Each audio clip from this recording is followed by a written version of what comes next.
Ladies and gentlemen, one of the major moral cankers facing our society and our nation is that of corruption. We have called it different names over the years: Kalabule, Kululu, Ways and Means. Even recently, I have heard Galamsey. It is one of the things that every political party and politician talks about and has talked about over the years. But it is one of the things that, as a nation, we have done very little about over the years. But we keep talking about it. We have killed people in the past to stop corruption, and it has not worked. We have passed many laws, and they have not been enforced. We have appealed to people's senses, and it has not worked. And yet, we try to continue. We are continuing to build a nation. But we are building this nation on weak foundations.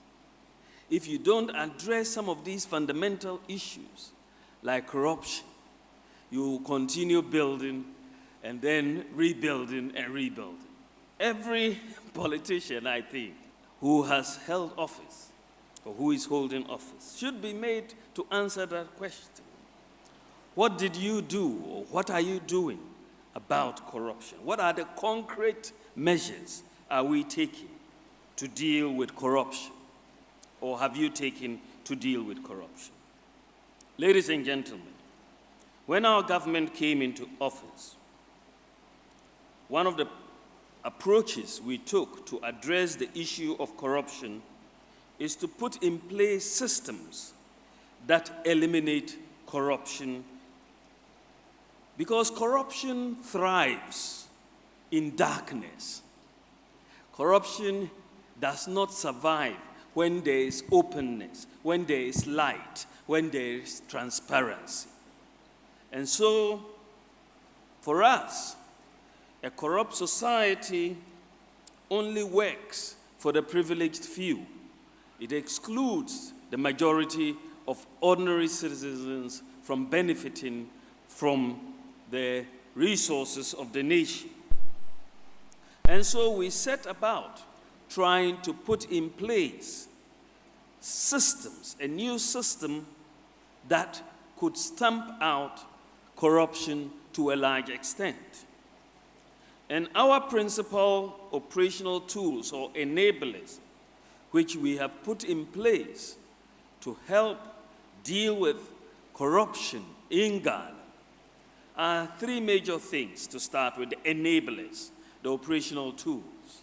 You have the national ID card, so that everybody is identified. In addition, we've got a national digital property address system, and for the first time in our history, we have addresses for every property, village or town, a digital address. And there's a process now of putting the address plates on every property. Thirdly, we brought mobile money interoperability.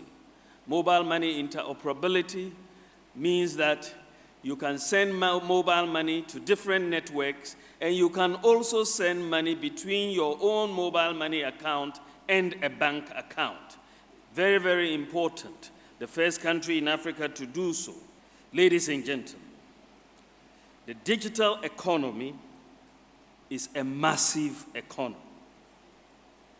That should be obvious, of course, to anybody who has done sixth form economics. And they should understand. But if you don't understand that it is a massive economy, then you shouldn't blame me. You should blame your sixth form teacher.